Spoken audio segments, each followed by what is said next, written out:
بسم اللہ الرحمن الرحیم۔ السلام علیکم ورحمۃ اللہ وبرکاتہ۔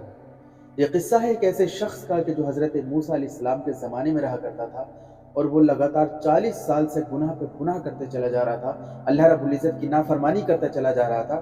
لیکن جب ایک ایسا وقت آیا کہ اللہ رب العزت نے اس قوم کے اوپر قحط برسایا اور بارش نہیں برس رہی تھی، تو اللہ رب العزت نے اسی گناہگار کی وجہ سے دعا قبول کی۔ تو آئیے یہ قصہ کیا تھا۔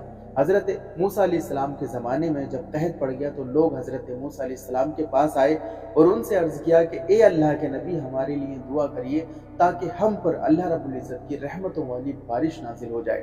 تو حضرت موسیٰ علیہ السلام اپنی قوم کے 70,000 لوگوں کو ایک صحرا میں لے کر چلے گئے، اور وہاں پر جانے کے بعد حضرت موسیٰ علیہ السلام نے اللہ سے خوب دعائیں پہ دعائیں کی، خوب دعائیں کی، لیکن اس کے بعد بھی اللہ رب العزت نے بارش نہیں برسائی۔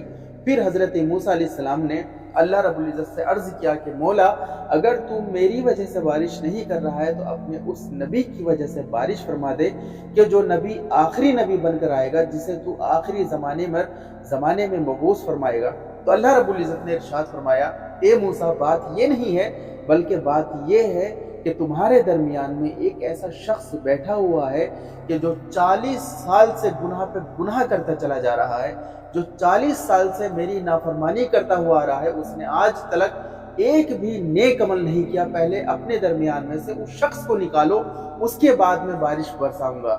اس کے بعد ایک شخص کھڑا ہوا اور اس نے ندا لگائی کہ تمہارے درمیان میں ایک ایسا شخص موجود ہے کہ جو 40 سال سے گناہ پہ گناہ کرتا چلا جا رہا ہے، اللہ رب العزت اسی کی وجہ سے بارش نہیں برسا رہا ہے۔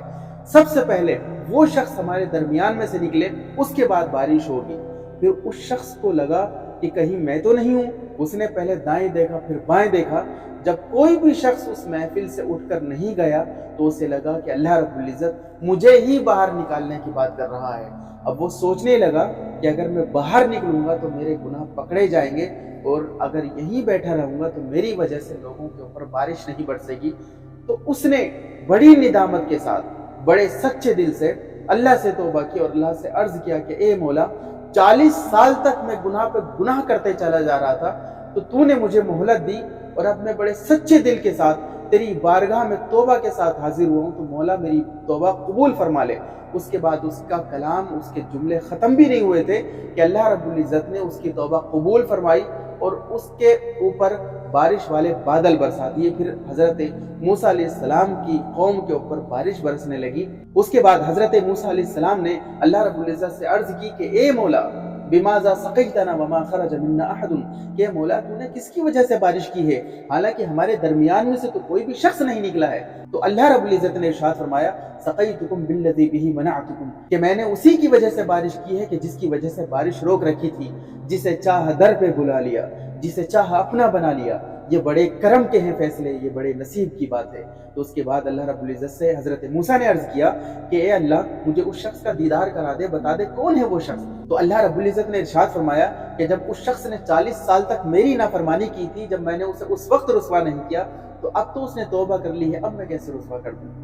تو یہ ہوتی ہے سچی توبہ۔ اللہ رب العزت سے دعا ہے کہ اللہ رب العزت ہم لوگوں کو سچی توبہ کرنے کی توفیق عطا فرمائے۔ السلام علیکم ورحمۃ اللہ وبرکاتہ۔